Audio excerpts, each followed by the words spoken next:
a lot more budget detail and a lot more project information in the upcoming meetings.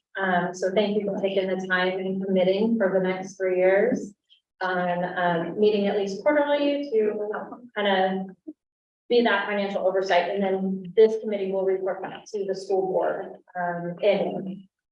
So tonight, I think to start with, if we could just go around the room and introduce ourselves, and then we'll go from there. Okay. I'm Ryan King.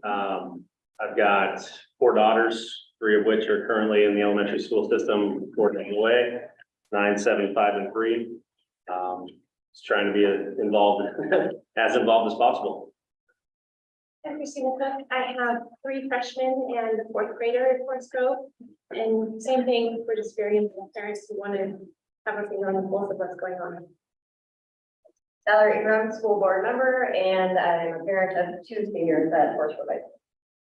I'm Kate Randesky, school board member. My kids have graduated from Forest Grove School District in the 40s. Tell you how old I am. I'm Eileen Clute, the business director here at Forest Grove. John Abel, Cornerstone Management Group, and we're the owner's representative, working to manage the bond projects. This is my 3rd time working on Forest Grove School District bond, so just excited to be back.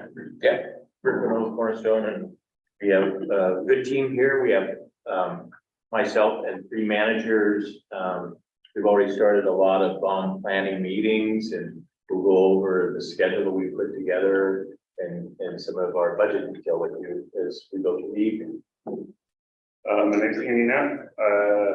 I'm a little resident. I have an 8-year-old in community school.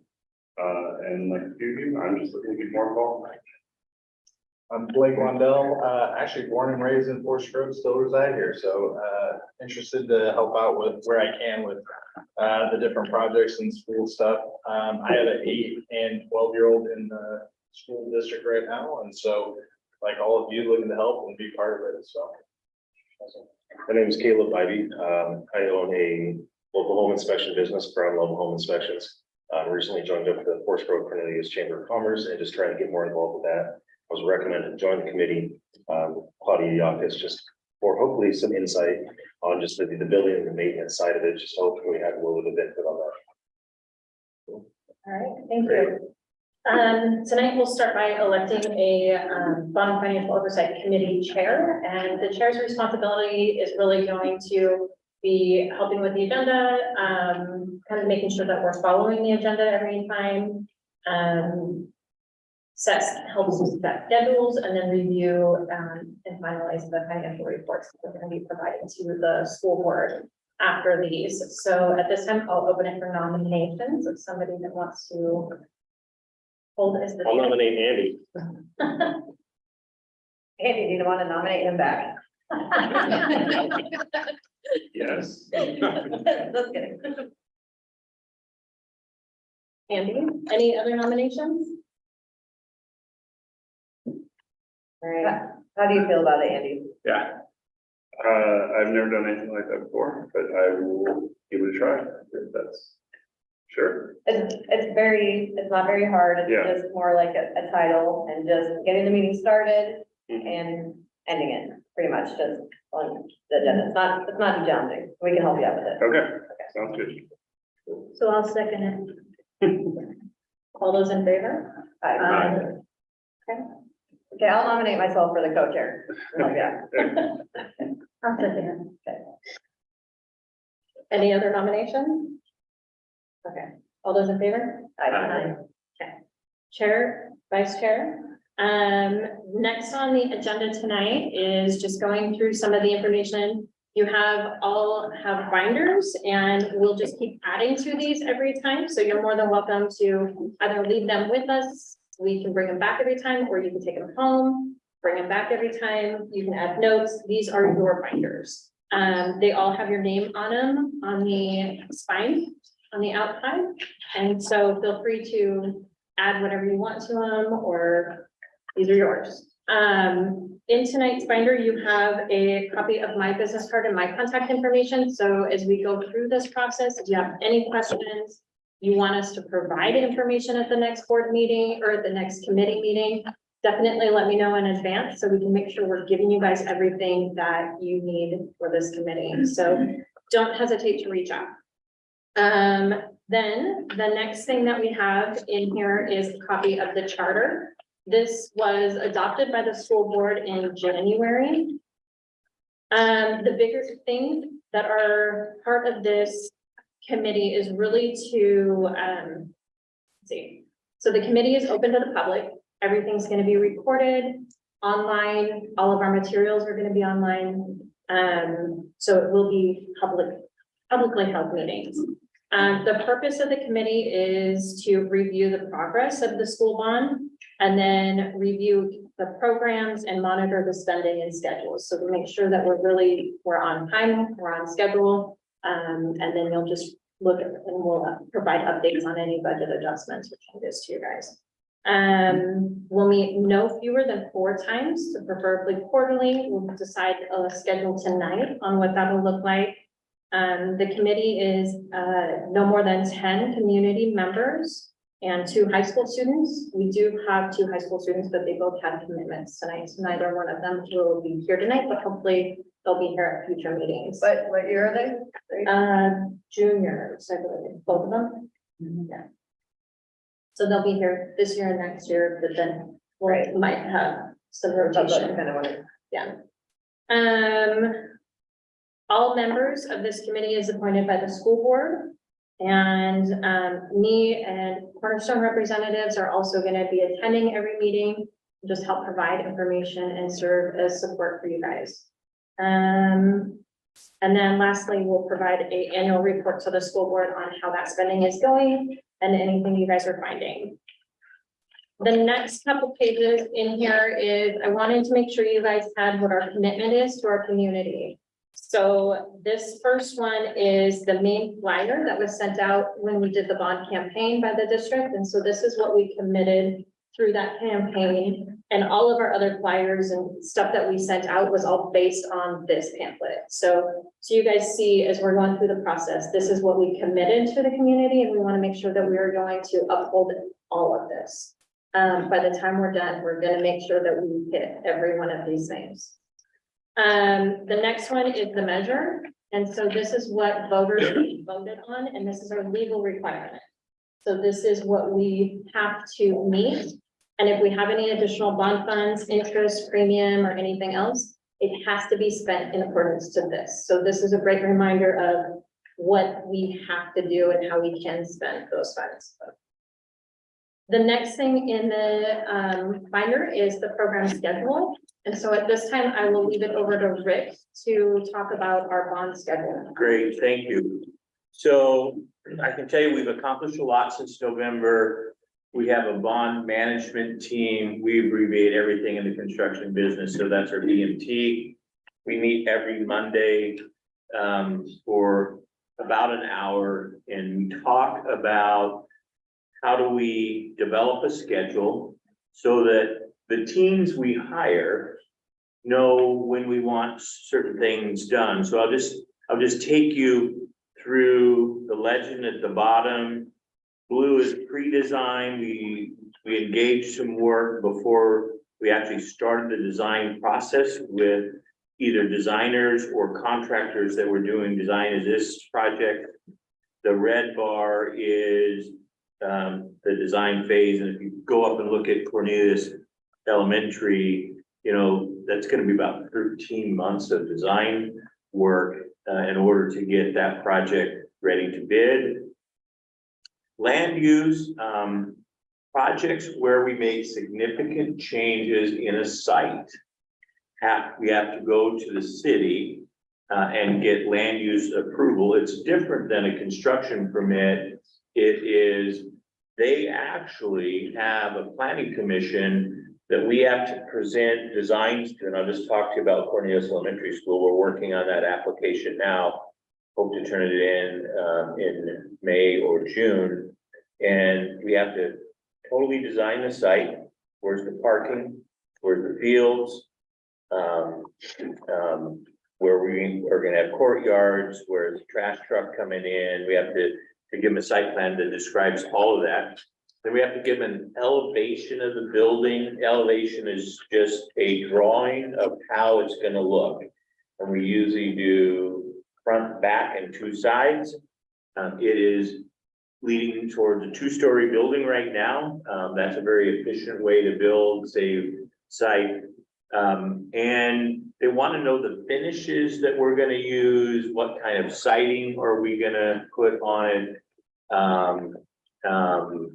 And so normally all those things are finished kind of in our design development phase.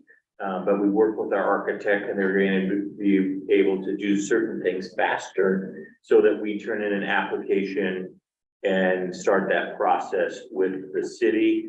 We have been meeting with the city. An interesting thing, the city wants the current gym and kitchen at the existing Cornelius Elementary School to eventually be a community center. And so right now, our plans will be, we leave that portion of the building. And we're in a process of establishing a fair and reasonable price, you know, for the land and the depreciated building. So we're working on that. You can see that, that we are intending, the bid and award is the green, so we're intending on bidding Cornelius in January. We're intending on bidding Neil Armstrong next January, if you look at project 3. And you can just see where the green dots are, or green squares, when we're gonna be bidding. There's a permit process with almost all projects. We like to have a pre-construction process. So, for example, if you just look at Cornelius, the contractor who we've already selected is going to be Pence Construction. We have done a lot of projects with them. We went through a process. They're going to be our CMGC firm. The board approved the process, and I think they're going to approve the selection tonight. But with COVID, the long lead items have changed a lot. Emergency generators take a year to get now. Emergency switchgear, the big switchgear we have to put in and then distribute it out to smaller electrical boxes in the building, they're 40 weeks now. And so we need to be focusing on what we need to buy early. And so we'll be working with that with the contractor. You can see that we've given them about 13 months to build the building. We would like to start occupying it in May, because that last summer for Cornelius Elementary School is going to be our biggest challenge. Because what we do is we move all the teachers' contents, all the furniture from the old building into the new building. We'll probably do that the day after the kids leave. Then we have to tear down the old building and go build a parking lot and a field. We've done that. We did it at Joe Gale. And so, and then we'll be working, our goal is always to get it ready for staff when they come back on their first contract day, which is usually about the 26th or so of May. Is that a question, Pin, or no, just a pin? August, right? August, yeah. Okay. Yeah, and we have a lot scheduled to go this year. There's some reasons that when you get bond money, you have to spend a high percentage of it within 36 months of getting it. And Eileen will explain all that someday, and she's gonna have 2 bond sales. But we need to spend a fair amount of money. And here's the projects that we are planning to start and do in 2023. Project 2, Neil Armstrong Middle School track. You can see we're planning to do that in June and July. and maybe extend a little bit into October. If we just do the track and don't do any work on the fields, we think we can get it done in September. Neil, Armstrong, the vestibule and stuff, that's gonna be, if you look for the yellow squares again, that's gonna be in 2024. Tom McCall track, we're gonna do this summer. We're already in the process of clarifying the scope. Got a lot of information from our soils engineer and our civil engineer. The sites aren't perfect. They have a bit of groundwater in them. And so we're going to develop some ways to do the improvements without settlement. We will be starting some safety and security projects. However, the district made a very wise decision. We hired a head specialist, crime prevention through efficient design. And he has gone through all the buildings. I've used him before in other districts, or districts have hired him. And he's going to give us a report to what does the security expert think we need to do to make our buildings safe? We've talked to staff. We've heard from them. We have the architects looking around, but in the past, he has recommended things like, we know that our security trio, the camera system, the access control, card access, fob access, and intrusion alarm, your systems are in pretty good shape here compared to other districts. Your district has done a good job, but they need to be updated.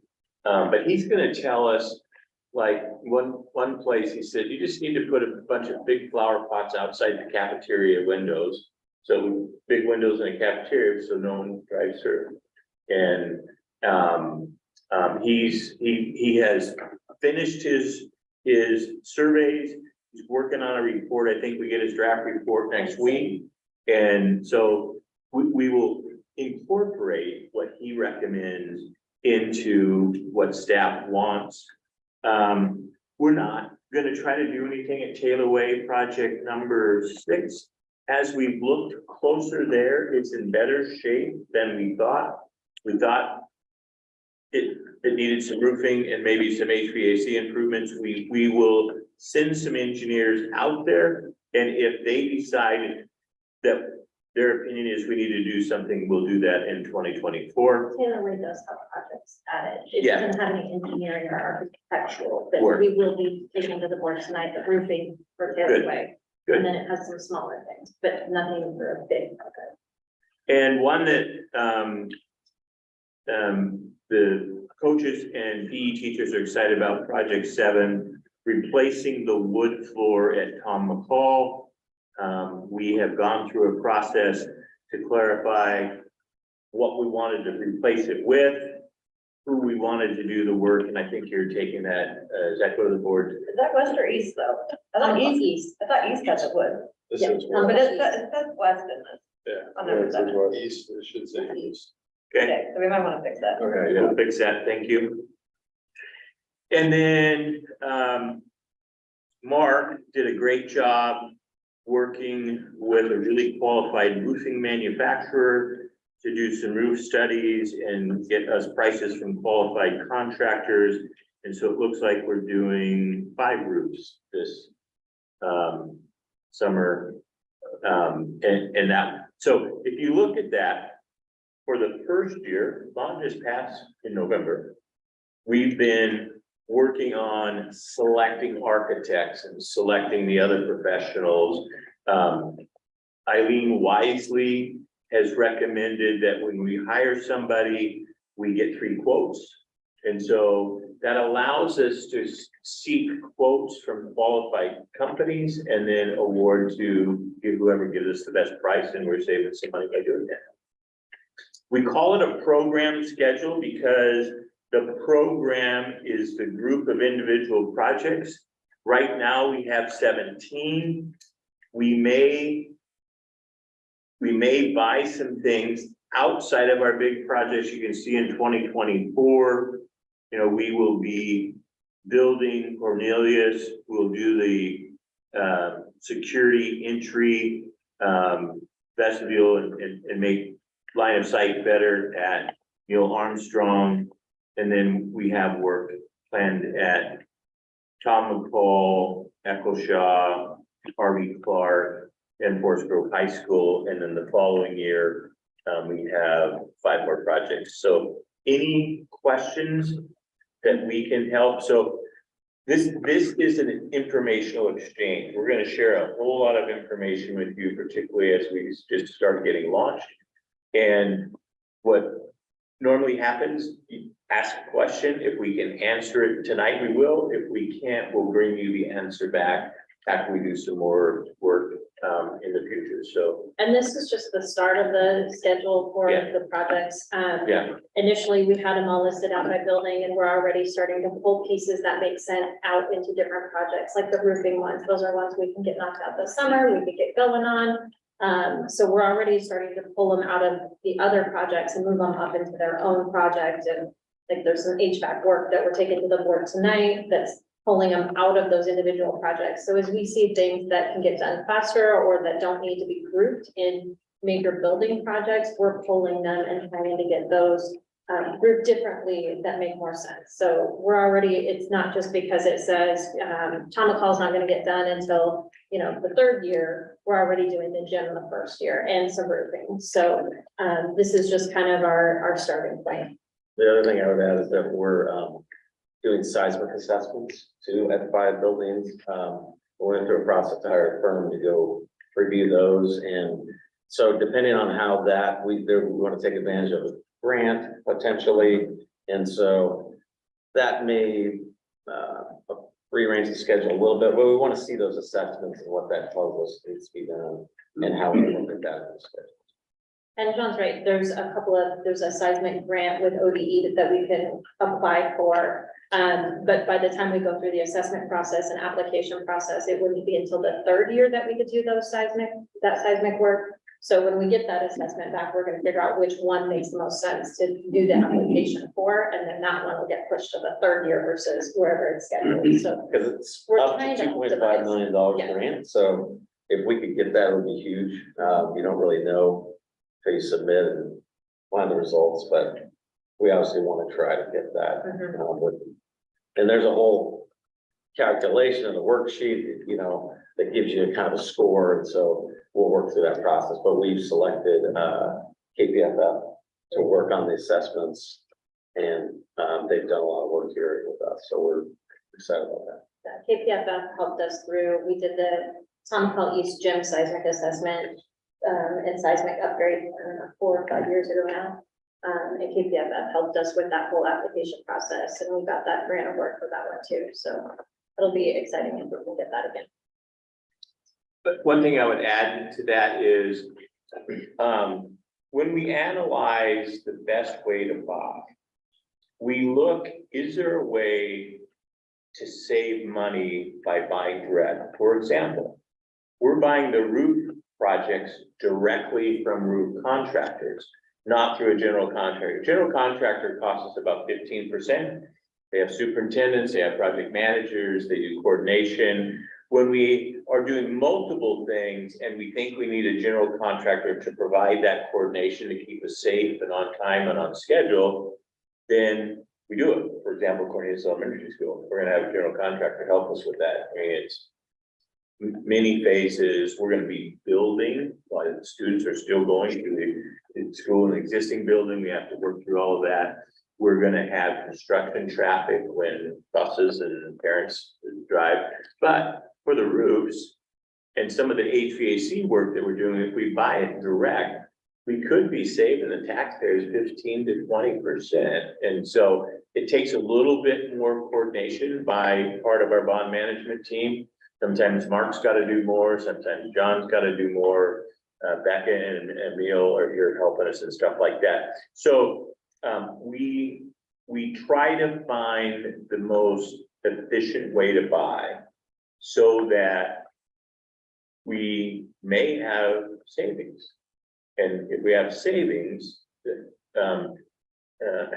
Eileen gets ideas every week from staff. So before the bond passes, staff's not too excited. They still, oh, yeah, sounds good. Now that the bonds pass, they all have great ideas on how to spend the money.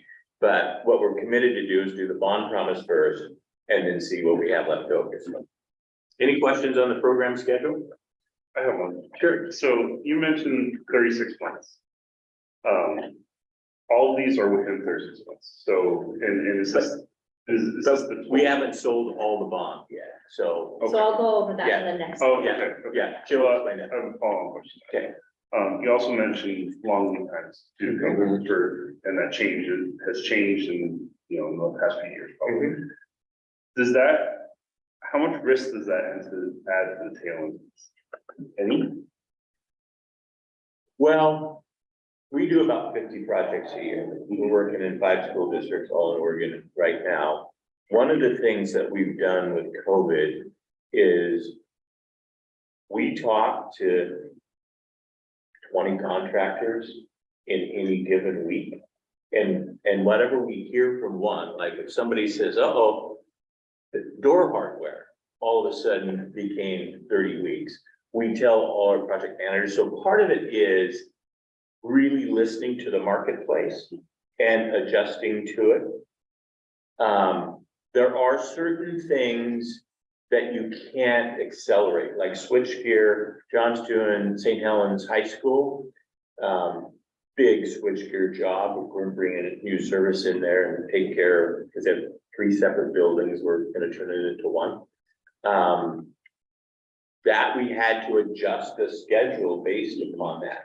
Right now, we believe that the dates we've established are reasonable and we can hit them. The biggest risk is a big Cornelius. Yeah. Cornelius is about the $38 million construction project. When we buy the building, buy the site, buy the offsite work, we have to do some street improvements on 14th. And I'll add to Cornelius, so now that we're bringing on the contractor early, the CMGC, construction manager, general contractor process, so there's a couple different ways you can buy the project. One is just design it, bid it, and then go from there. We did this alternate process so we could bring the contractor on board early during the design, and that is one of the reasons we did that. So even though this red bar goes out through the end of 2023, we're gonna have the architect and the engineers put together a long lead package, Yeah. probably in like October, as soon as we can get it. Yeah. And so we can actually go bid the switchgear. If there's a generator, that we can get that, as much as we can get long lead items. Another thing we're gonna explore and discuss, if we want to do it, is since we've got the general contractor on board early, there's a process called trade partners where you can bring the mechanical, electrical on early. And we'll discuss the pros and cons of that, but we've done a number of projects, and that helps highlight when those key subcontractors are on early, then you can really get those things ordered.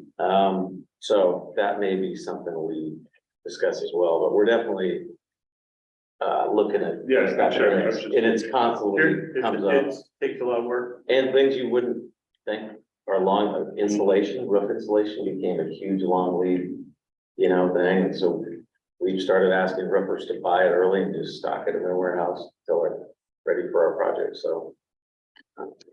It's every bond cycle, the market changes a little bit. I mean, we have dealt with significant labor shortages. When Intel does something big, Intel pays electricians 50 hours a week. Every electrician wants to work 50 hours a week. So it's 40 hours straight time, 10 hours overtime. The electricians go work at Intel, in 2017, there was almost $4 billion worth of K-12 work between Portland, Hillsborough, Gresham. I mean, they all passed, and there weren't enough designers to do it all. And so you just have to manage. COVID has made it challenging so far. Other than changing the schedule at St. Helens, we've been able to get it. manufacturing times are improving, but I always tell people, we're one world event away from, not being a priority. Now, the educational group had to convince the feds that schools were essential. So we needed to be an essential service in order, because hospitals got everything first. We went behind hospitals, but we're ahead of commercial buildings and office buildings and stuff like that. So, but it is exciting, and things could change, but we gather information from so many places. It really helps our clients kind of get through stuff. Thank you. So if you turn the page, so you build teams when you do this, you build partnerships, and we're managing three things. We're managing the schedule. We've showed you where we're going. We're managing the budget. We have about $128 million to spend. We're managing the quality by, making sure that our engineers do good design. We do third-party inspections on a lot of stuff, and we manage relationships. So the bond management team, that's the four things we work on managing. But you need to have documents that are roadmaps and summaries of where you're going. So this is the grand summary of the bond budget. The categories, when I developed this about 25 years ago, the categories 1 through 10, really 1 through 7, is how the state says, we want you to keep track of how you spend your money in these ways. And so line item 1 is, how much are you going to spend on architects and engineers? We hope we spend less, but we may spend almost $11 million on designers. So far, the trend is less, but if we find a change, we'll make a change along the way. Professional services, soils engineers, project managers, special inspections. So special inspections is, the city has people that go out and inspect construction, but they say we want other inspections, like most structural connections, we pay a special inspection firm to make. Concrete, we're gonna pour a lot of it. Every pour, we take a sample of it, send it to a special inspections lab. They break it and say after 27 days, it was at 2000 PSI, which is what the design wanted. Great, we're fine. So there's just a lot of professional services, land use consultants that we have to hire as a school district along the way. Building construction, you can see that originally we had budgeted 86 million. Things we are comfortable with about 81 million, 87. So you can see the original budget and the current budget, and I'll explain the other summaries a little bit later. Site and off-site. So the state wants us to tell them what we spend on the building, foundation up, building, site, building foundation to our property line, sidewalks usually and stuff like that, and then off-site. An example of an off-site improvement is that the city of Cornelius wants us to add some on-street parking at a Cornelius Elementary School. And so they just warned you, we're going to condition you for that if you get your permit. So that's part of our design now. That is a congested area for parking. I tried to park there for meetings, and Dave taught me to park across the street at the restaurant and walk over it the best way. So site and off-site construction, now most of that will be spent on site. Okay. And we negotiate with the city when we have to do any off-site work. Hazardous material abatement.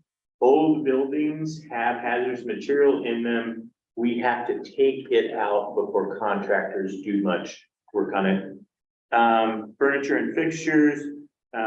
We usually, when we build new buildings or pre-K classrooms and stuff like that, we're gonna have to buy both classroom furniture, teachers' furniture, other furniture along the way, and so we've learned to budget for that. Permits and fees, there you go. That is a lot of money. Most of the money ends up being system development charges. So when you do a project and you're hooking up to sanitary sewer, the city charges you a system development fee for having provided that sewer.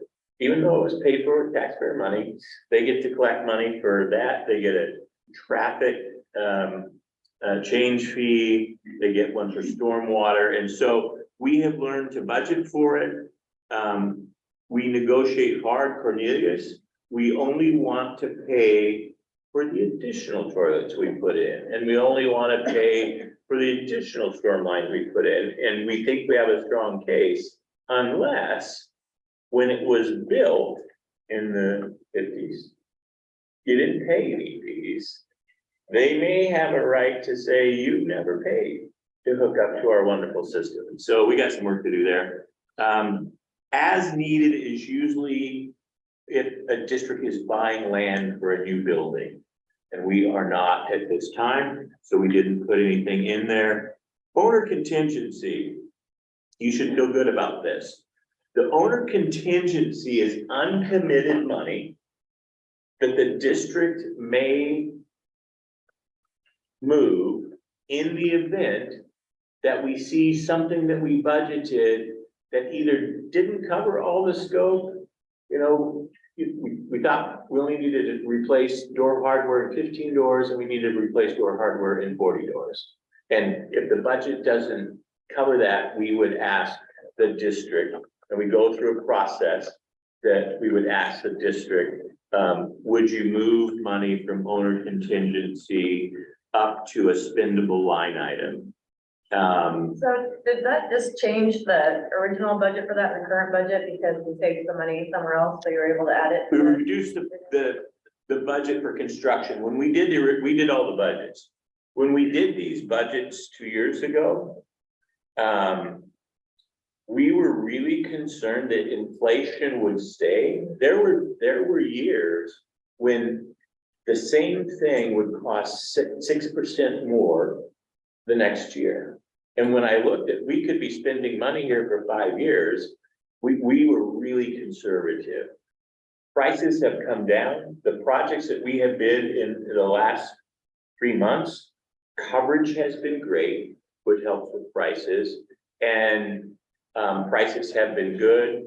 I mean, 2 years ago, I was begging people I've known for 20 years, just come bid our job. I know that you could go somewhere else, but you know, we have good projects and stuff. And we never had anything that we couldn't get a bid on, but we're getting great coverage now. And so we think the cost of construction is trending down.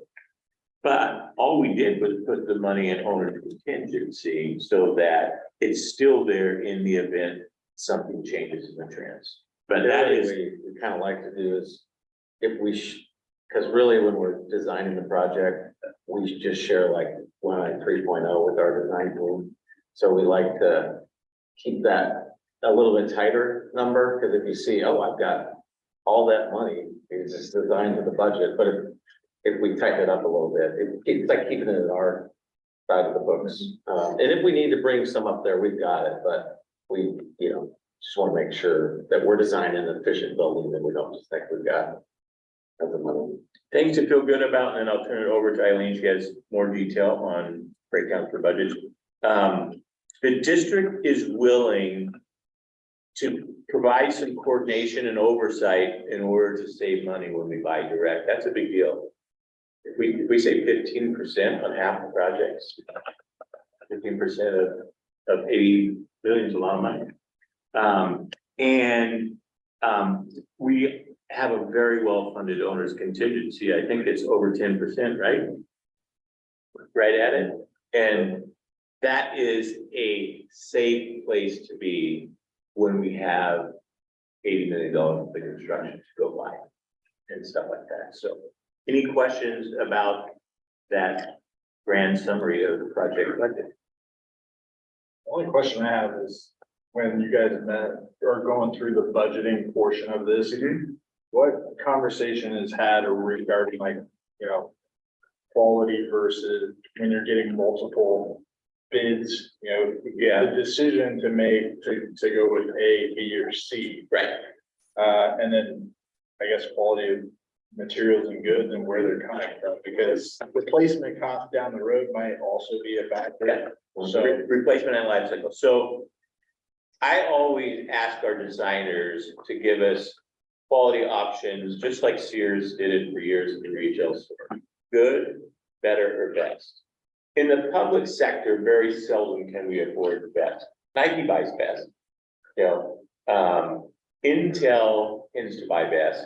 But what we always try to do is get to better on systems that matter. Roofs, HVAC systems, particularly now when indoor air quality is so important to all of us.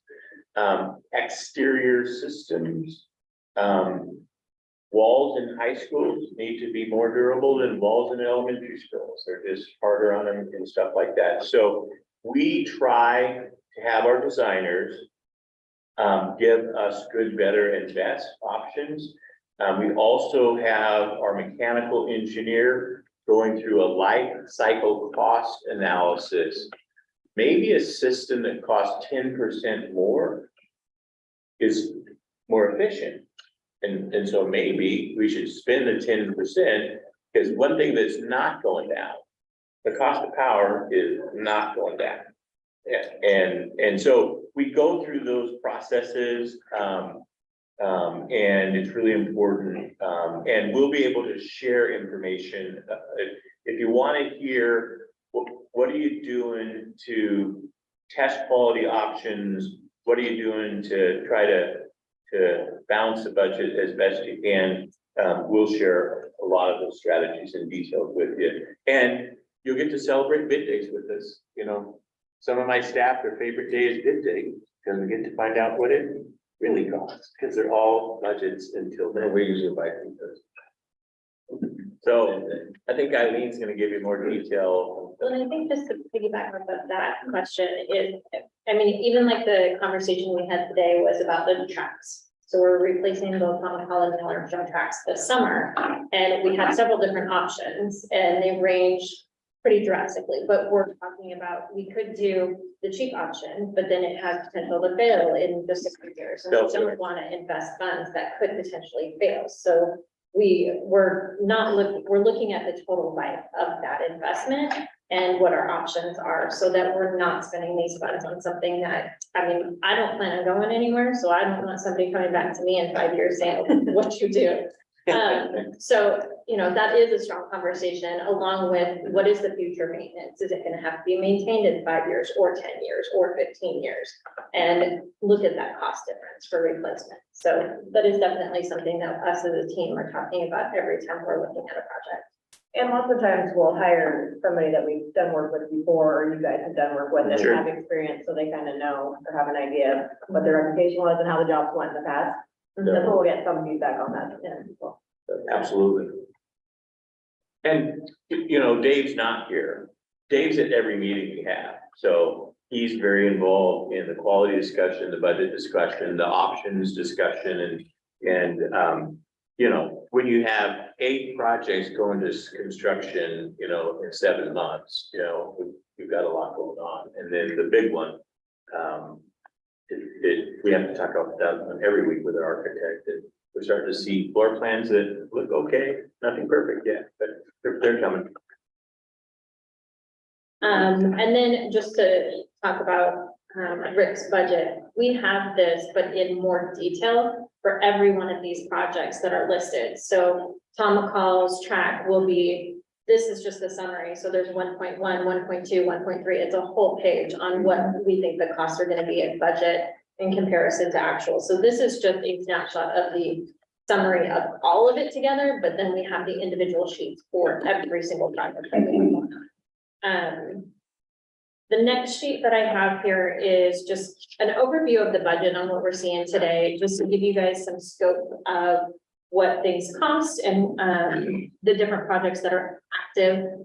Like Rick was talking about what we plan on doing this summer and what the cost of those are. So if we look at the top left corner, the resources piece, we talked about, selling the bond in 2 different sales. And we have requirements with selling bonds that we have to spend 5% of that within the first 6 months. And we have to spend 95% of it within 3 years.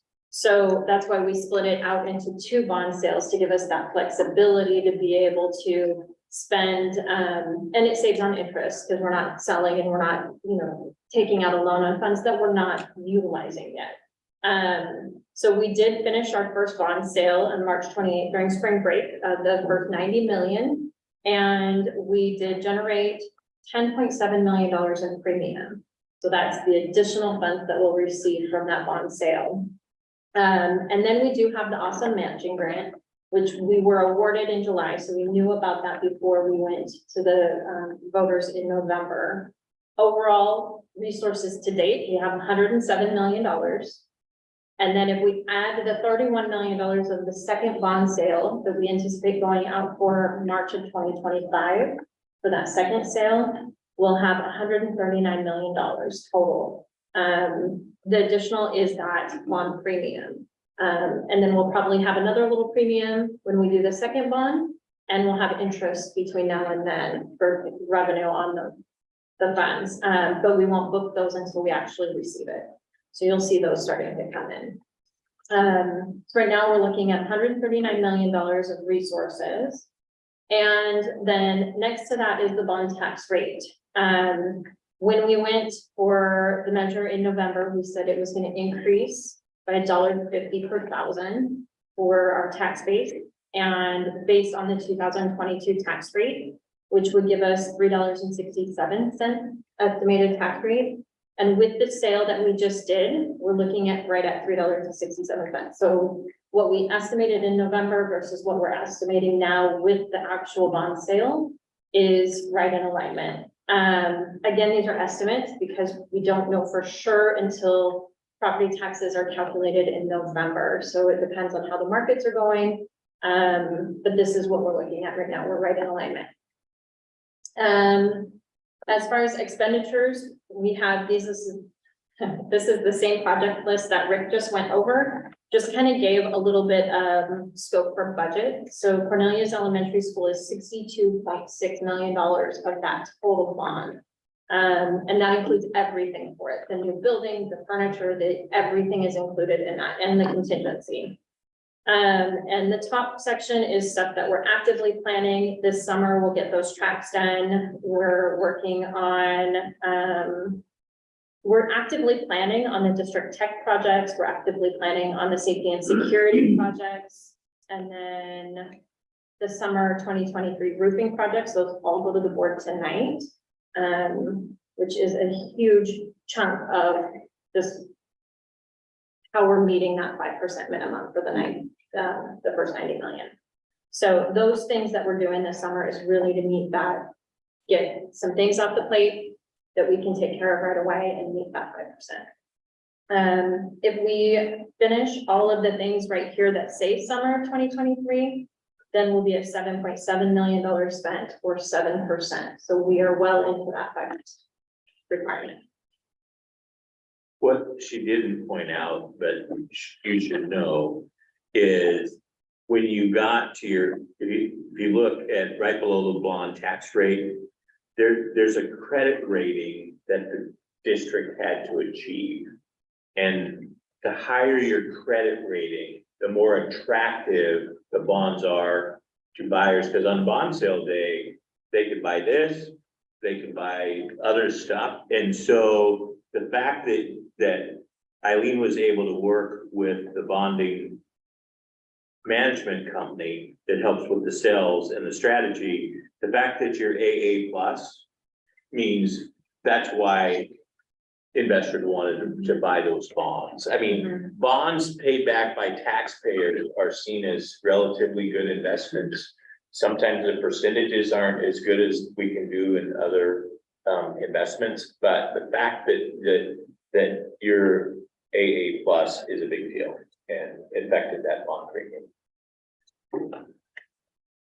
Right, so that's that page. And then lastly, what we have on our schedule tonight is, this is a copy of next year's school calendar that's for adoption tonight at the board meeting. But I wanted to kind of set a set schedule for moving forward on our quarterly meetings, whether it's the second Thursday at the end of the quarter, or what makes sense to you guys. This is the only one we have scheduled. So if there was a preference for date and time, if we think quarterly, I have a couple of suggestions. Go for it. I'm pretty open, we can plan around. You open? Okay. My suggestion would be the second Thursday of the end of the quarter. So that would be September 21st, December 14th, March 21st, and June 20th. And that doesn't hit major holidays, or like, it's not right in the middle of somebody's summer or spring break. But that's an idea. It was March 21st. March 21st and June 20th. So it's the second Thursday of the end of the quarter. Second Thursday.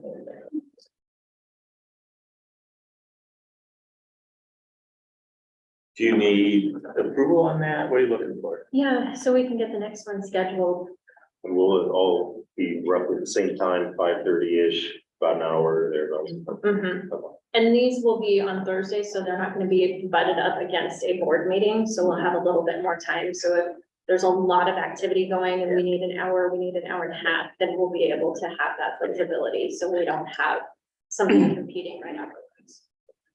The other thing, once we have construction started or finished, we'll take you on special tours so you can kind of see what we're doing. When we do Cornelius, it's gonna be really interesting because, you know, we're gonna do the site work, we're gonna go vertical, and then we're gonna do all the interior stuff, but that you get to see that several times. But Can I make a motion? Okay, I'll move that we approve having the meetings on the second to last Thursday quarterly. Is Thursday specific? No, It's just any day of the week. we could do any day of the week, it's just the Thursday not good for you? Thursday's not good. Okay. My wife teaches us on Thursday. And no. Wednesday nights work better? Or Yeah, Tuesday night? Wednesday works. what is it, Wednesday, well, Wednesdays are the Cornelius Elementary, meetings? Yes, but those only happen until June, we're done. Oh, So those will be. okay, that, yeah, Wednesday was good. It would still be the second to last Wednesday. Wednesday. Because I'm busy on the second Wednesday. Second Wednesdays? I'm busy on the second Wednesday, so the third Wednesday should be third fine. Wednesday? So it would be the 20th of September, the 13th of December, the 20th of March, and the 19th of June. Is everybody fine with Wednesdays at 5:30? Okay, I make a motion that we accept the meeting dates for the, what's that? June 19th is on holiday. So we could do June 12th? You want me to say the specific dates in my motion, or just that we accept these meeting dates that we agreed upon? Okay, I move that we accept these meeting dates that we agreed upon. I'll second it. All in favor? Aye. So And then my 9:20. last question, did you guys want to meet in June? This coming June, or do you guys want to hold and meet the first time in September again? Well, I mean, we're doing mostly like the roofs and we don't really need to talk about that, but we're really gonna be needing to talk about Cornelius. And so we might as well wait till they are through with their meetings in June, I would suggest, and start in September. Is that okay with all of you guys? Yeah. All right. And then the last thing in your packet is just an acronyms. A lot of people, we use a lot of acronyms, and this is just the regular district ones. It doesn't include any of the construction ones or the new things We that have are our own. coming up. but it does give a list of preference for some things that are happening. Do you guys have any questions? Is there any information or anything that you guys want to see moving forward as a committee? And they can send you an email too. Yes. I'm good. I'm just trying to learn what we're doing. In terms of not meeting in June, does it matter? This says meeting no fewer than 4 times per year. No, because we are meeting once this quarter already. Okay. because it was- Gotcha. In June would be the sports stuff. Okay, gotcha.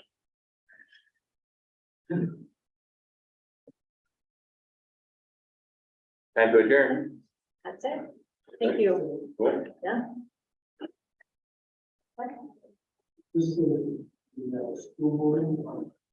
No. Not finished. Not yet. We'll just run in a few minutes. Thank you. All Thank right. you, everybody. Nice Thank you. to meet you. Thanks, Ellen. You can leave them with me and I'll bring them back next time if you want, or. You can leave them. Even. Sorry.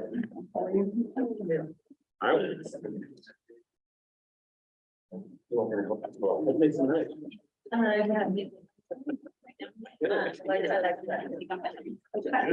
Don't have to walk around my table.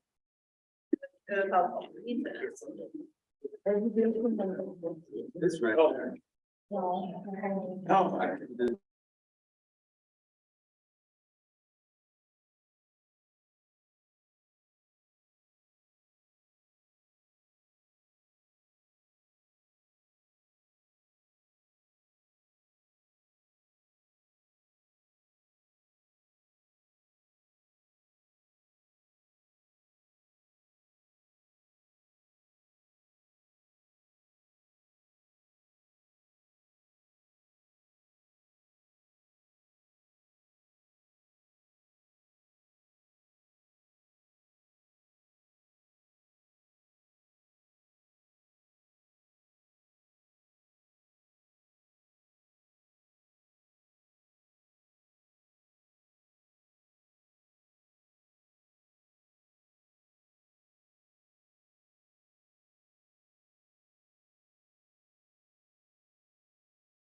Just checking to see if you guys can hear me. Great. Okay, thanks. Everybody, we'll get started here. April 10th, 2023, Forest Grove School District Board of Directors meeting will order at 6:36 p.m. Roll call of board members present. Mark Everett, board chair. Let's put in Farrell, vice chair. Valerie Ingram. And Narcy Rodriguez and Miley Vernon, the student control committee, that's the evening. You please stand and join me in the flag salute. Pledge allegiance to the flag of the United States of America, and to the republic for which it stands, one nation under God, indivisible, with liberty and justice for all.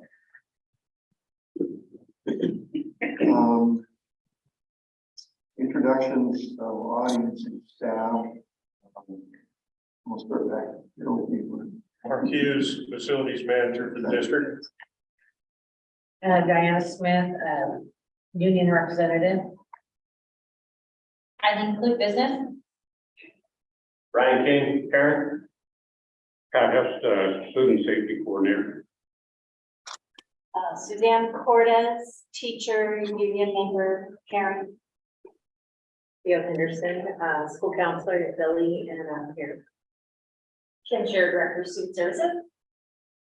Chuck Riley, retired state senator. And Luis Vignon, technology and parent. Okay. Thank you, everybody. Welcome. Approval of tonight's agenda. I move that we approve tonight's agenda as presented. Second. Moved and seconded. We'll do a roll call vote. I'm a yes. Yes. Yes. Yes. Okay, thank you. Let's see, we move on to, there is no student report. Okay, sometimes she'll send it in. Okay, all right. Mr. Parker, I'm gonna, I think you've got a few comments here. Yeah, thank you very much. Can everybody hear me? Perfect. Just wanted to first appreciate everybody's flexibility as I'm in Texas for a wedding tonight. So I appreciate the ability to be here via Zoom.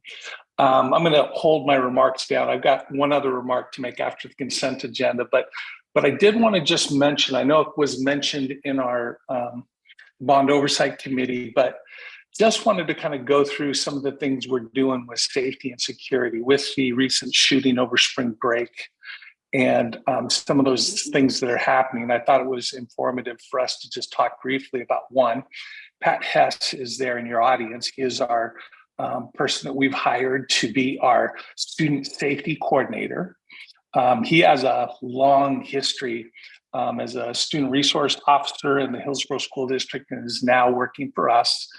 Before spring break, he began to work with Sean Spellacy to do what's called a SEPTED evaluation. It's a crime prevention through environmental design.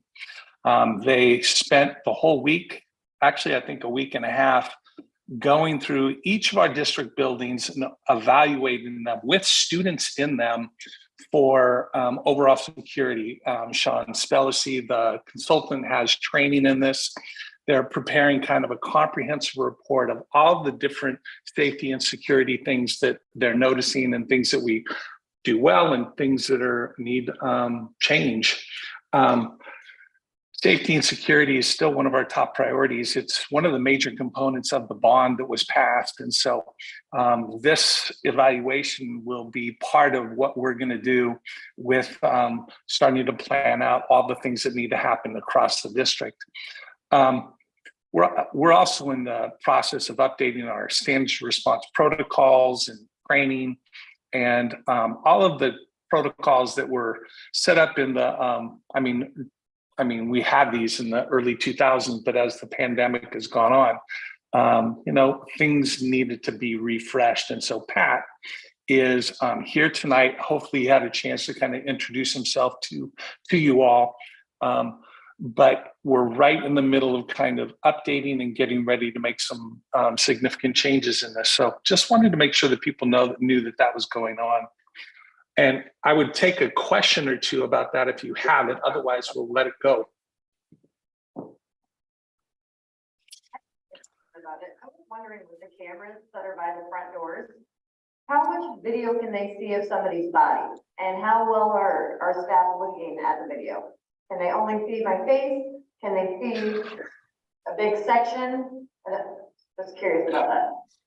So this is one of the, in the bond oversight committee, what they talked about there was the much of what we've done is good work. And it's not like we're going to have to completely replace our equipment. The types of software and the types of things we're doing are okay. The problem is we have a wide discrepancy in, some of those cameras were put in over 20 years ago, and some of those cameras are brand new. And so there's a big discrepancy between what some cameras show and what other cameras don't. So part of this, as we go through on our safety security piece, will be to really look at and make more uniform kind of the cameras. And I don't think we're going to have to change the base software, but we are going to have to look at cameras and policies and procedures. And I know Eileen is also in the room, and Pat. I don't know if they would have any other additions to that. Do you guys know how much they show of the person when I hit the buzzer? Sure. I need to go to the microphone. That's your fine. Okay. It varies building to building, but every entrance door that has a key card has a camera on the door, if I'm not mistaken. At least I know the front doors of all the schools are inside and outside. Now, it depends on the camera and the placement. Some of the schools are very good, some are pretty good, but they all do have the ability to show someone coming in. So, hey, Val, I think I misunderstood your question. So I think you're asking for the actual door buzzer, how much of the camera it shows on that. Okay. I want to know if I come up and hit the buzzer, what can you see and see? Because in a lot of these things, it's showing, for instance, that shooting in Nashville, did it just show her face, or could you see that she had a gun strapped to her back? Or that's what I'm curious about. How much are we seeing of these people? So we would be able to see with the cameras at the entrance to the building, we would be able to see your whole body. Sorry, I got off on a wrong track there. They're good enough quality to see who you are, what you're wearing, what you're looking at. Okay. For instance, at Neil Armstrong in particular, that camera's off to one side, but you can see across the whole entry, and you can make out somebody coming from 50 feet away easily. So there is some vandalism at Tom and Paul West, and we were able to identify the people that did it from that particular camera. So, Thank you. All right. Perfect. And those are all my comments. I've got one more comment to make after the consent agenda, but I know we've got a long agenda tonight. Okay. Thanks. Okay, unscheduled public appearance. The board appreciates community members sharing information during public comments. Public comments will be made in person or submitted through the designated form on the web page to be read by district staff or registered Zoom participants who indicated through the form they wanted to provide their comment live. Public comments will be limited to 3 minutes, as is the protocol for board meetings. Public criticism or complaints about school district personnel are not allowed at this time. And it looks like we do have one public comment this evening. And so this is welcome.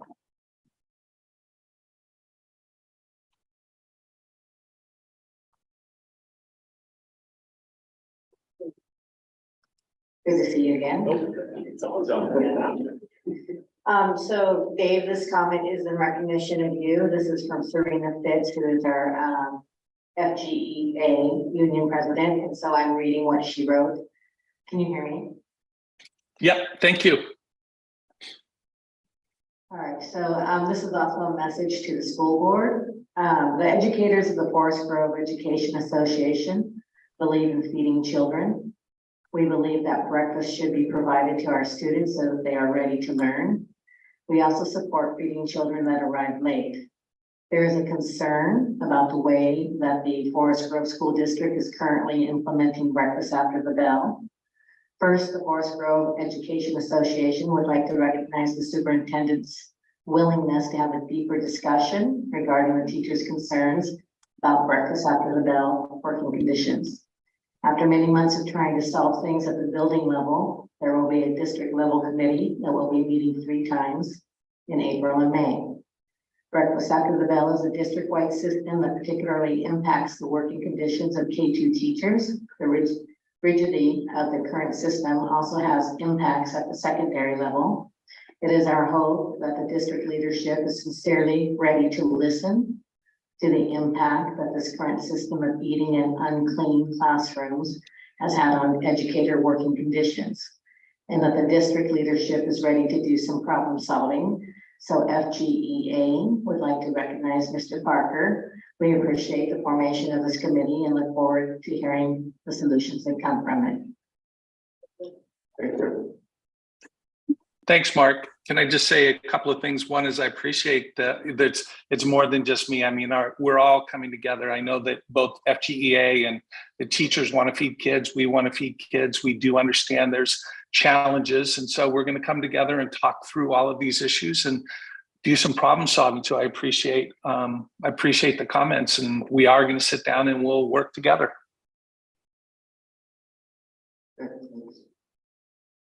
The consent agenda is made up of routine, non-controversial items to be voted on under one motion.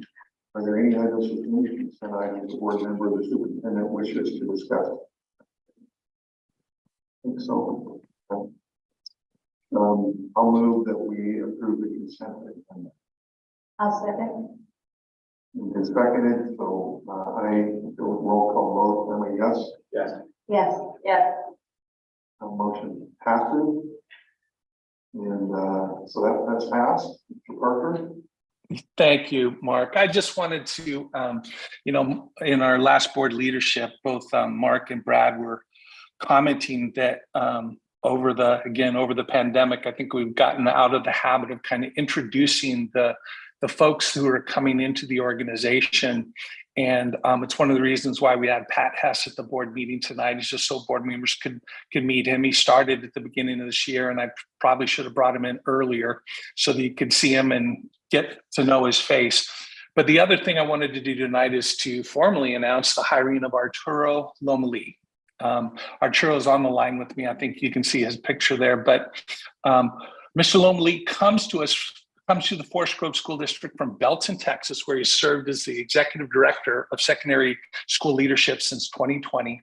His duties include supervising 3 high schools, 4 middle schools, while providing direct oversight and coaching for instructional school improvement plans.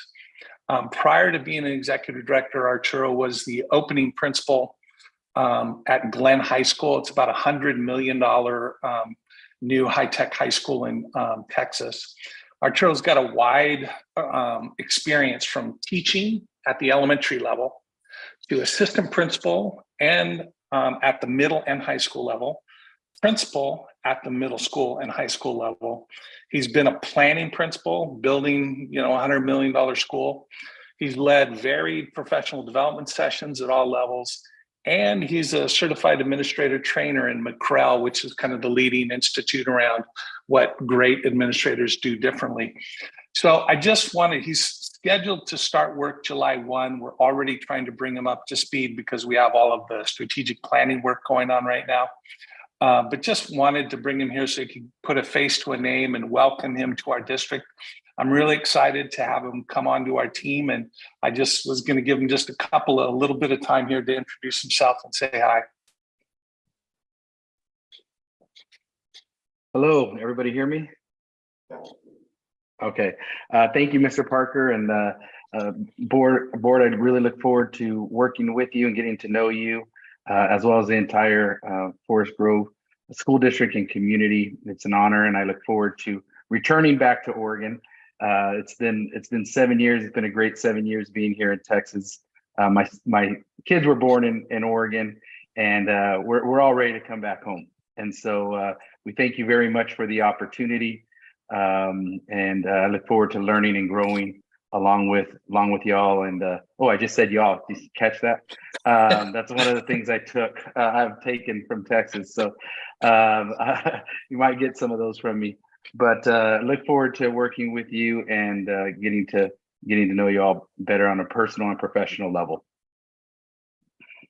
Well, welcome. We look forward to working with you, and it's not very nice weather here in Oregon right now. It's probably actually so. Yeah, it was about 70 degrees here today. Very sunny and nice. Yes. Nice. All right, welcome. Okay, we'll move on. We have a number of action items this evening. It's like 8 of them, and we'll move through those. The first one is the Cornelius Elementary School CMGC Award. Thank you. So tonight we have for you several projects for the bond as we start kicking off all of the bond projects. The first one is the Cornelius Elementary School CMGC award, and this is the construction manager general contractor that will have on board with us from start to finish through the replacement of Cornelius Elementary. So they'll be here with us through the planning and architectural, making sure that they're just a partner through the whole process. We went through an RFP process over from January through March, and we had 8 really highly qualified construction firms that bid on it. And the evaluation group brought it down to 4 that we interviewed in March right before spring break. And based on those interviews and all of the selection criteria, we're recommending to award the contract to Pence Contractors. And this will be out of the bond funds for Cornelius Elementary.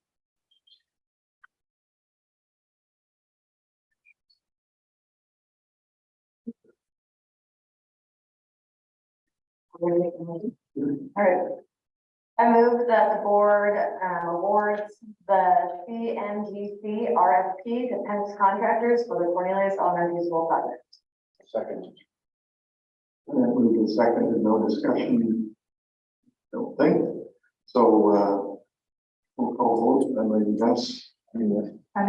Yes. That motion passes. Thank you. Next item is the Citizens Bond Oversight Committee appointment. I'm presenting this one, so the Forest Grove School District Bond requires that an independent citizen bond oversight committee be established to oversee the use of bond funds.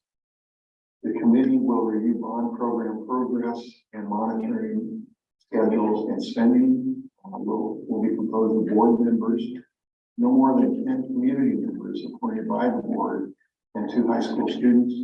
We'll hold meetings open to the public and post meeting minutes online. We'll meet quarterly through 1/1/27 or upon issuance of the final spending report. We'll prepare an annual report for the board. Will be supported by the district CFO and Cornerstone as ex officio members. The board approved the timeline and applications at the January 23rd, 2023 board meeting. The board appointed 3 applicants to the committee at the February 27th, 2023 and March 13th, 2023 meetings. We have received 3 new applicants, and it's the recommendation of the administration that we continue to accept applications and bring those to the board for consideration. The recommendation is to consider appointing these 3 applicants to the bond oversight. And the names are Caleb Ivey, Lucas Welliver, and Ryan Kane. So I'll make the motion. I move to appoint those 3 individuals to the bond oversight. I'll second. Okay, we can second it. And I am a yes. I mean, yes. I'm a yes. Yeah. Okay, that motion passes. Thank you. And welcome to the bond oversight committee. All right, the next item is the 2022-2023 school calendar from Mr. O'Neill. Thank you. Not sure. Yeah. Okay, great. So the board in our last meeting saw the first reading and the draft hasn't changed much. We did have representatives from both unions, school administration, from all levels, classified staff, district administrators. On a follow-up meeting that I promised in our last meeting, we went ahead and met. The only minor changes that we did is move kindergarten start date from Friday to Thursday. That buys us an additional snow day, inclement weather day, because if we get one more, we have to make it up. Because we will fall out of compliance. And then the next change is pushing back the preschool start date from that Friday to Monday. And that gives more time for our preschool teachers to meet with parents before the first day. So we're asking for approval. So how many snow days would that make? I think It would give us 3 by the skin of our teeth. To be honest. so. If we had 4 snow days, we would have to make one up Yes, because we wouldn't get into the hours. yes. Okay. I move that we approve the 2023-24 school calendar as presented. Second? So moved and seconded. I am a yes. I mean, yes. I'm a yes. Yes. Thank you. Okay, thank you, Joe. Panorama contract in Shear, excuse me. Good evening. So we're bringing tonight to you the Panorama Education Inc. contract. The last 2 years, the district's been using Panorama as a data system for multi-tier systems of support. A lot of the data you've seen through the student success coaches, that's where a lot of that data has come from. The data system allows us to look at the whole child. So it integrates academics, attendance, any of the behavioral data into one spot. So a classroom teacher can actually see their students as a whole child and all the things that that student brings to the table. There's a little information there on Panorama. I won't read through it. We have, because we've been so pleased with Panorama, we've added climate and culture surveys, which years ago we did those ourselves in district. These are actually surveys that we can select different items that are research-based questions, and they're actually normed across the country. So we can compare our district to other districts that are using the same climate and culture surveys. We also do our social emotional learning surveys, and most all of our schools are at least using the data in Panorama. And then we have different pilot schools using the social emotional learning survey. With the climate and culture survey, that increased our cost. We've been able to stay under 50,000 for the last couple of years, but it has increased, and you can see the breakdown of the contract. It has increased to $63,833.34. You see the proposed annual contract attached, and it includes all staff licenses, training and ongoing integration, SEL surveys, climate and culture surveys, and technical support. The administration recommends the board to approve Panorama as the district platform for MTSS through June 30th, 2026. So just a quick question, do you remember, so it was under 50,000, do you remember the ballpark that it was? They had us like around 49,000. Oh, okay, right. After that. So it's increased a little. They've been really good working with us. They've integrated all our assessments, and we have a lot of assessments. Okay.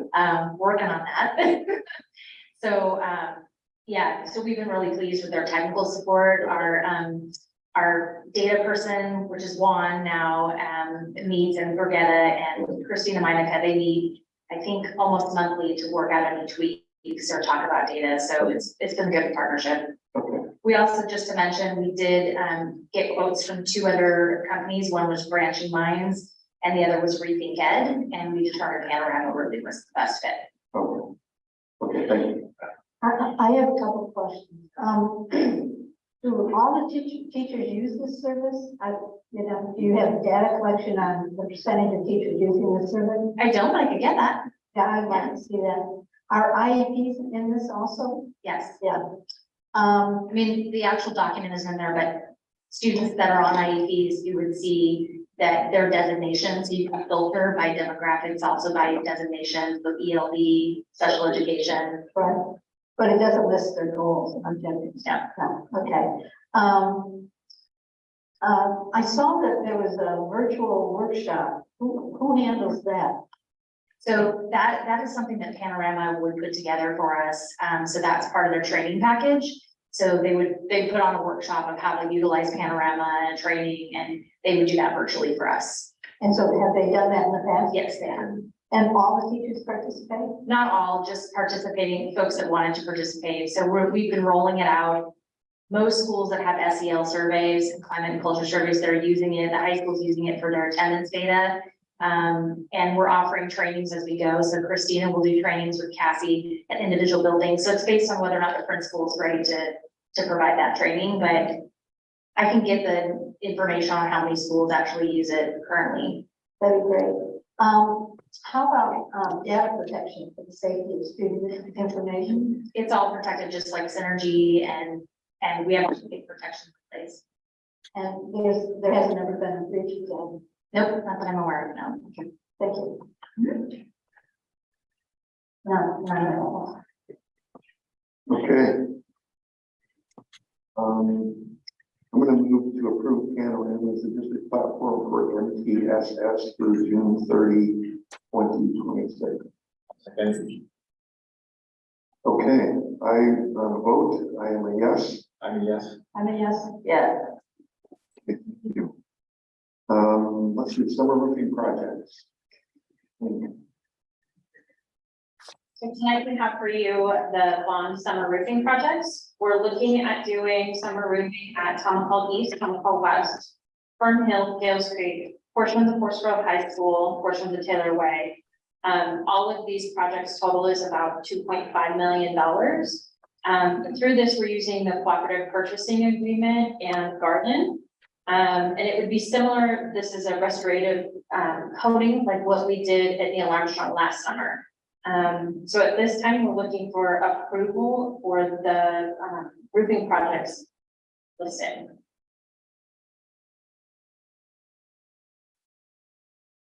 Any questions? Any questions? I'll make a motion. A lot of roofing. A lot of everything. I make a motion that the board approves the summer 2023 roofing contracts as presented. I'll second. Okay, I am a yes. I'm a yes. I'm a yes. Yes. Passes, thank you. Forest Grove High School fan coil rebuild for indoor classroom. So the next thing is the fan coil rebuild at Forest Grove High School. This is part of the high school's HVAC improvements in the bond. This is $120,000 for 30 fan coil motors to be rebuilt. So tonight we're just looking for approval through the Omnia contract for $120,000. I move that the board approves training to rebuild the fan coil motors and 30 units of the main floor at Forest Grove High School in the amount of $120,000 to be paid from 2022 bond funds. I'll second. Okay, full vote, yes. Yes. Yes. Yes. Okay, thank you. Let's see, extra duty pay agreement, Forest Grove School District, Forest Grove Education Association. Yes, sir. The district and the Forest Grove Education Association have completed negotiations for an extra duty salary schedule to be included in the 3-year contract to cover the period between July 1, 2022 and June 30th, 2025. The FGEA membership ratified this proposed agreement on March 13th. A memo is attached summarizing the changes agreed by both parties, and we recommend that the board approve the attached amendment to the Forest Grove Education Association employment agreement for the 2022-25 school years. Okay, any questions? That one. So I'll move to approve the amendment as presented to the 3-year Forest Grove Education Association employment agreement for the 2025 school years. Second. Second. Okay, I'm a yes. I'm a yes. I'm a yes, yes. Okay. Thank you. Thank you. And let's see, the last action item is the Forest Grove High School HVAC VDC control upgrades. Last one for today. This is updating the building-wide controls at Forest Grove High School. It's part of the bond projects for HVAC at the high school. We did go out for a full RFP process on this, and we got 2 bids back, one from Commercial Controls and one from CFH Controls. Commercial Controls was lower in price, plus they've been in our district a lot over the years, and so they have the most experience with our district. So this time we're recommending the board approve the contract with Commercial Controls for $1,456,368. Okay, I move to approve the contract award to Commercial Controls utilizing the bond fund for 1.456368. Second, okay. I'm a yes, vote. I'm a yes. I'm a yes, yes. Okay, motion passes. Thank you. All right. Future action items. Are you speaking to this one, gentlemen? I was thinking the date for that. Yeah, I know. Yeah, I'm going to speak to it, Mark. I hear, we just can't see you. Okay, sorry. The voice from above. Okay. So I'm bringing back to the board our SRO contract. When we wrote it last year, it was for only 1 year. We put the original in your board packet, so there's no changes. This is the one that was approved last spring. And I'm going to kind of update you on where we're at right now, and then I'll tell you what I'm hoping to have happen here. So as a couple of months ago, I think I gave you an update on where we're at, and we've been ready to bring the SRO on board, but because of staffing shortages at the police department, that hasn't happened. And so we need to update this contract. In that time, since that time, this fall, we hired Pat Hess, our now student safety coordinator. Pat's a former SRO, worked probably 20, I don't have the exact number, but I know I worked with him 15 years in Hillsborough as security resource officer. So he has a deep knowledge and understanding of what that looks like when it's done really well. Pat began to meet with the chief and then meet with the rank and file officers, just helping everybody understand what the position was. And as we got ready, they posted that position in the police department. We've now run a process. We include this is for the first time, we were the ones making the decision. We had our administrators there, a representative from our equity team. And we went through, there were 2 officers who put their name into the hat. Ended up one officer removing his name for the hat. We interviewed the person who was left, and we feel like he's a great fit. That officer is Pat. Help me with the last name. It's Bon. I mean, we worked with them before. Is it Bon Nelson? McVee. Yeah, there we go. McVee. So we've been through a process now. We've now identified the officer. I think what we're waiting for right now is to find out when they're going to have the staffing to be able to assign the officer to us. We're being told right now that that officer would be assigned sometime around the beginning, June, probably July 1 would be my guess. All in all, I mean, we feel we're excited to kind of move through this process and get to this place. But like I said, this contract was only for 1 year and we haven't been able to implement it at all. So what I'm wanting to do is basically I'll update the dates on it and move it forward a year. And then for us to be able to implement this and bring back to you the information that you wanted when we passed this contract. Also say that Pat has, he has been working with the data requirements that we put in this contract, and He's been kind of working with the police and working with our folks to kind of figure out how we would track that data, and that we're ready. I mean, we're ready to go. It's we just need to get the officer detailed to us. So that's my plan. Is I'll in the next board meeting, I will send you the updated contract with the new dates. We'll push it out there, and then we'll take questions, kind of if there are any, unless you want to give me different direction. But that's kind of what I'm planning on doing. And then I would just open it up to you if people think that that's a good way for us to do this. Just one thing, we had an awesome opportunity this last Saturday for prom.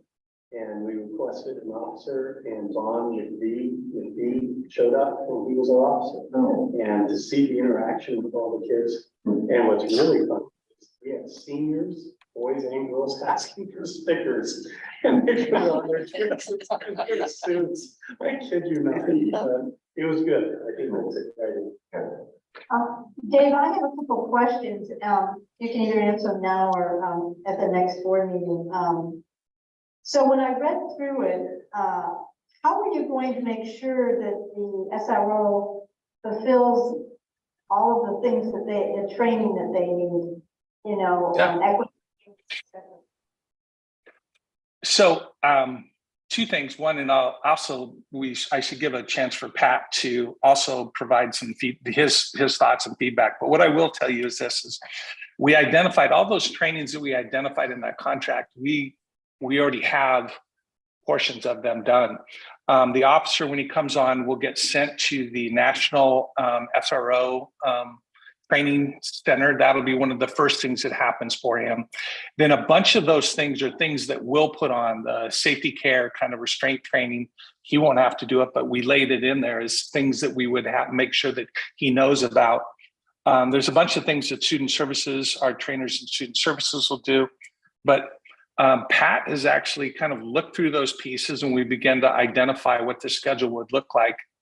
Pat, I don't know, I'm putting you on the spot, but are there any things that you'd like to kind of say about as you're looking at the training?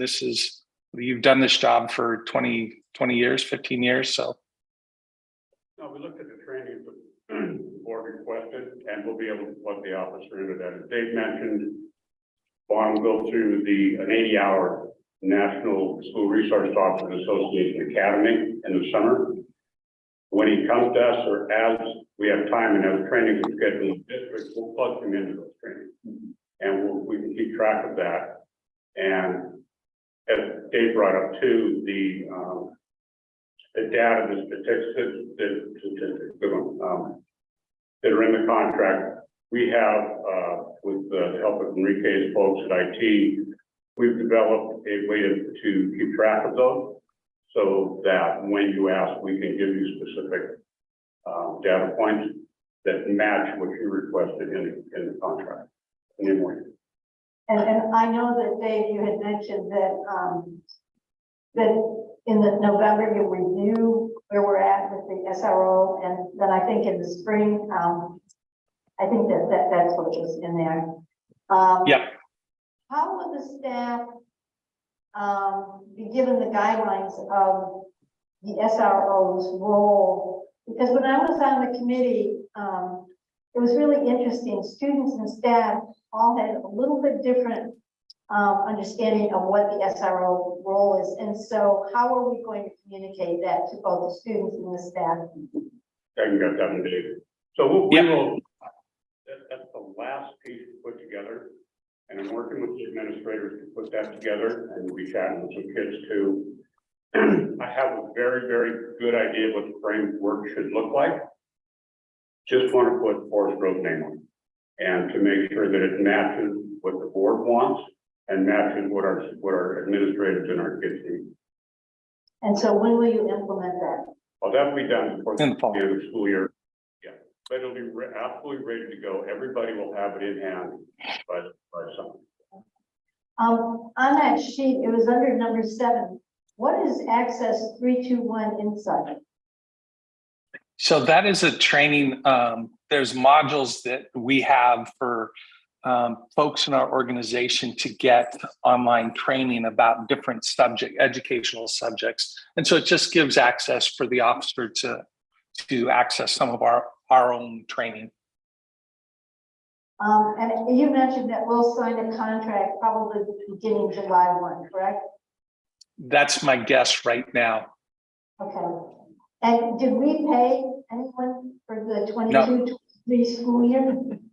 No, we didn't pay. I mean, no, yeah. Well, I was watching out for the Thank you, Dave. You bet. You bet. So I think where I'm at with this, I didn't hear anything. I'm going to move forward. We'll update that document with dates for next year, and then I'm gonna at the next meeting we'll have a conversation, take a vote on moving it forward a year. That's kind of my next step there. Sounds good. Okay. Thank you. Great.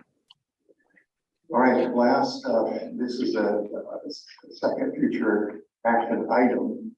And this is SB 858 Children's Services District Bill.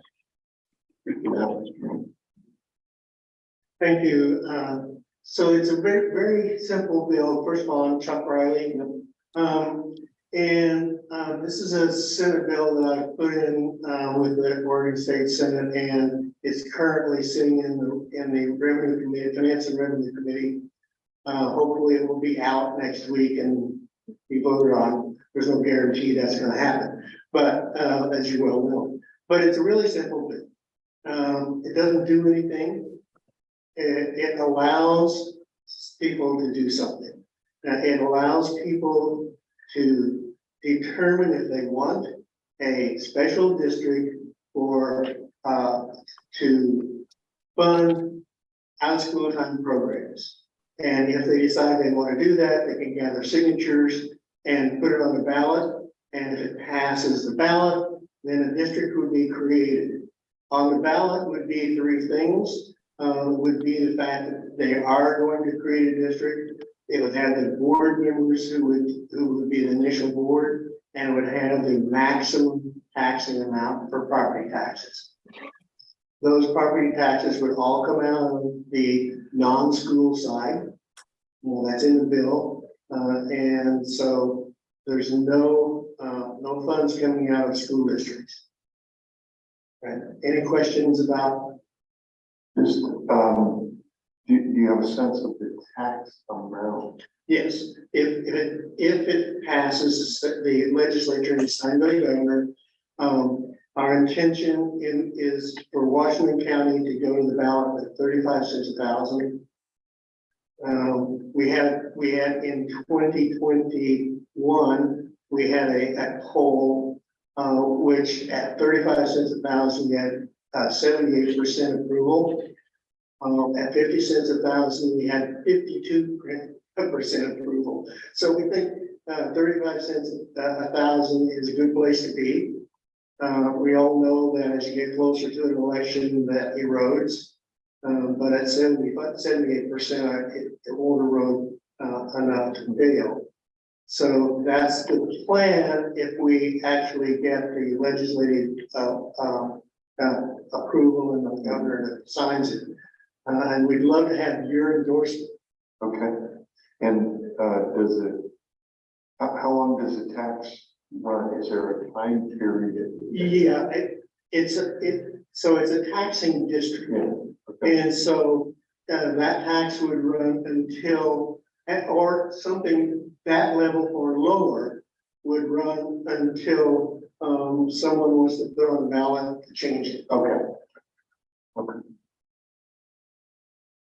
I'm a big supporter, and I worked with Katie for a long time, and you know, it was really interesting when we had the COVID money and John O'Neill was working with all the different organizations, Parks and Recs, and that how much the parents and how much the kids really participated and loved it, and we are desperate, absolutely desperate for what Katie and the whole committee that have worked for. And so I'm a real strong supporter of this. We need more for kids.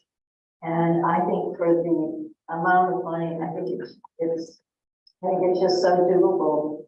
So I'm a big supporter, and my name is on this, and I support this. Okay, any other questions?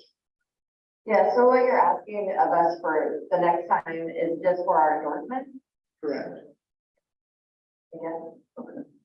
Thank you very much. Thank you. Thank you. Okay, we have, we have, future board items or board discussion. I don't know if there's any.